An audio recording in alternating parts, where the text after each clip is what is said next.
Hello, welcome to Labour and Delivery Story. Woohoo! Because I had my baby, obviously, as you can probably see from the last video. This is Alex, you know him from previous videos. Hi. As you can see, we're upstairs now. This is where our bedroom used to be. Now it's full of junk and crap because our thingy's downstairs now. Our bed's downstairs, so whee! Okay, so I gave birth on the 30th of March, but I was due on the 2nd of April, so a few days before.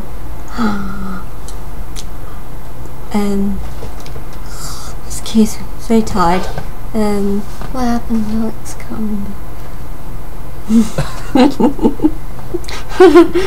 It was probably around about, what was it, sometime in the morning, about 7 o'clock. Yeah. Yeah. I start feeling funny. Yeah, I had well, I was in pain like most of the night, but because I've had quite a lot of Braxton Hicks and night pain anyway, that I didn't really think much of it. And then 7 o'clock in the morning, well, it started getting worse, but it was irregular, so I didn't really think anything of it. And so I just said to Alex, I'll just go to work, and he left about 7:30. And then I went to the loo, and there was a bit of my plug came out, so I was like, ah! So I think I rang my mum, can't remember. No, I texted Alex, I think, and told him to come back. She didn't give me a reason though, she just said come home. Come it's home. like, why? Just come home. Oh, sausage is weak. Yeah, she hasn't been sleeping today. What was I saying? Can't remember. Oh yeah. Phoned your mum. Oh yeah, I phoned my mum, and I was like, "This is I think my plug has come out." And she's like, "No, I've got the midwife." So I called triage, I think. Yeah. I think I called triage. Can't remember. Anyway, yeah, and they said just time it and see what happens, and when they're much closer together, then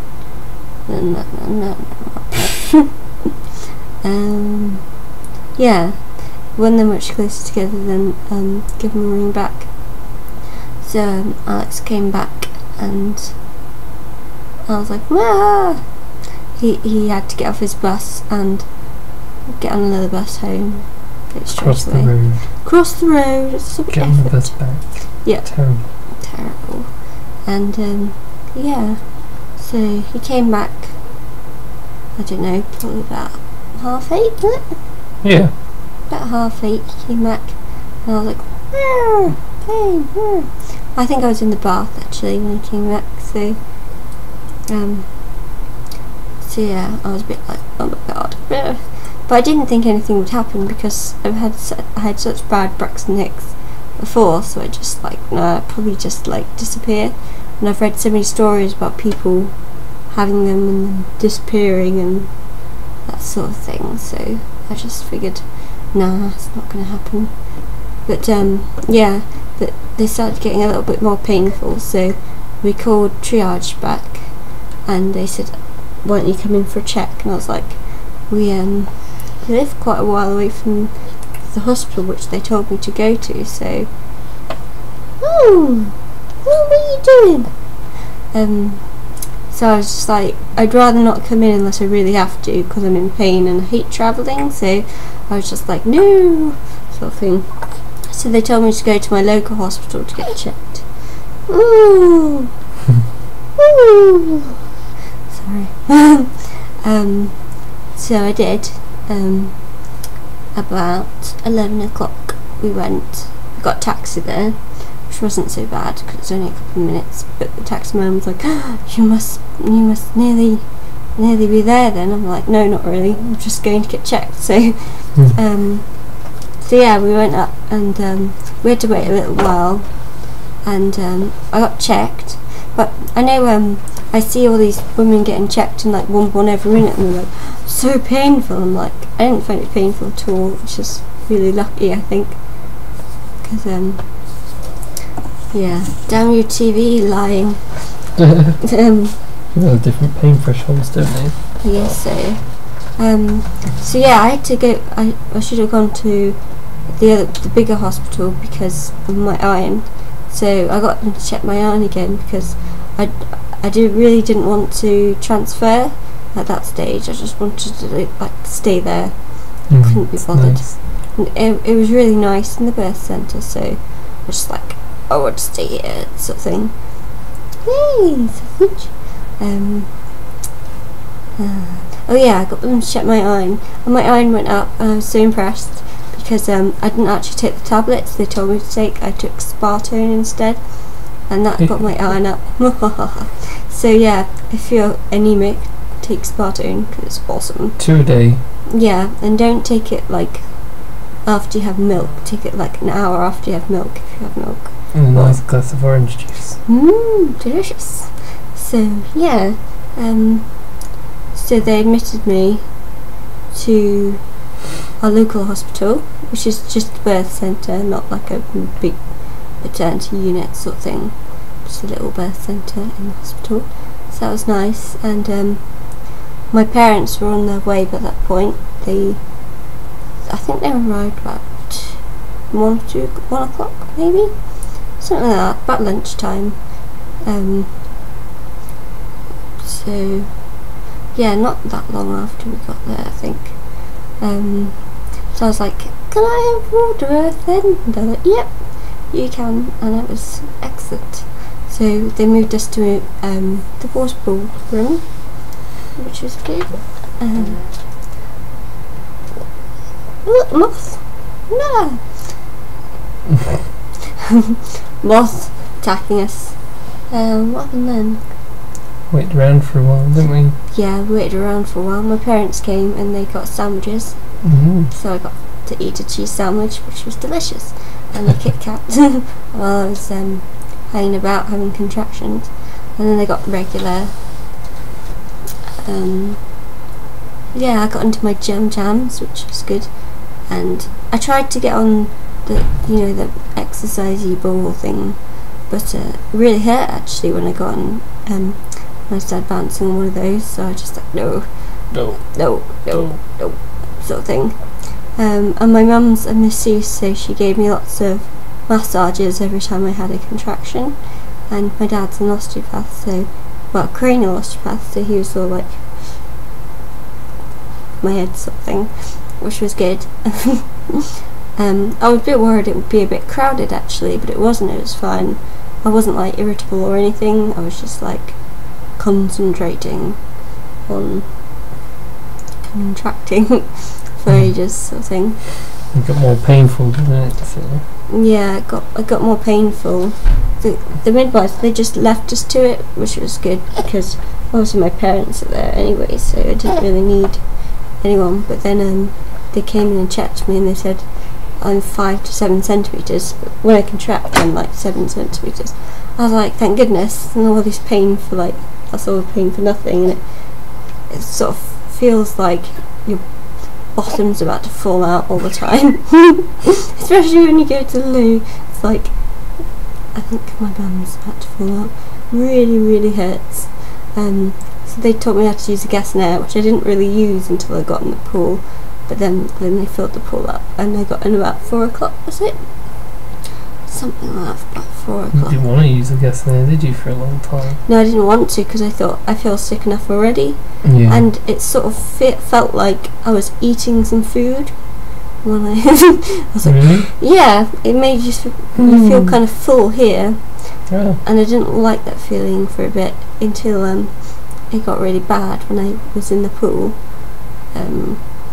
So I was in the pool till 8:30, I think. Just like so painful, but in between contractions it's good because you get to like float on the pool sort of thing, like. And then I sort of kept on telling myself to relax. It's like, oh, relax. What else happened that I don't remember because I was dying? You gave birth? I remember that bit, but I remember the like ring of fire, and like it really is like fire, isn't it? It's like 100 hooks attached to your vagina, like pulling it out like it's attached to the ceiling or something, and then being set on fire at the same time. It's painful. But I managed it. Like, she kept coming in and going out for a while, and then I saw her head and I was like, oh, yeah. and then she came out and I was like, woo, I'm dying still. Yeah, and then I had to lie down. I can't remember whether someone was holding her or not, but You were holding her for a while. was I holding her? Yeah. I know I was holding her in the pool, but I came out with her cord still attached, and then lay down. I had lots of gas in there at that point, so I was a bit like, You were still holding her at that point. yeah, and then they gave me some stitches, which was just awesome. That's horrible. Stitches are horrible. I don't recommend them. I had 3 stitches, which was horrible, and what happened then? Look at the cord. Oh, Alex cut the cord. He was really impressed, and we had huddles. It was most excellent. And we stayed overnight. And we stayed overnight there. There was a sofa bed there, so we were just like, yay. And We got pizza. we had pizza. Straight after. She woke up in the middle of the night. I had to change a nappy and give her a feed, and she was really good at it. Yeah. She's been a ravenous little monkey. Yeah. Which has been good, I guess. Growing and such.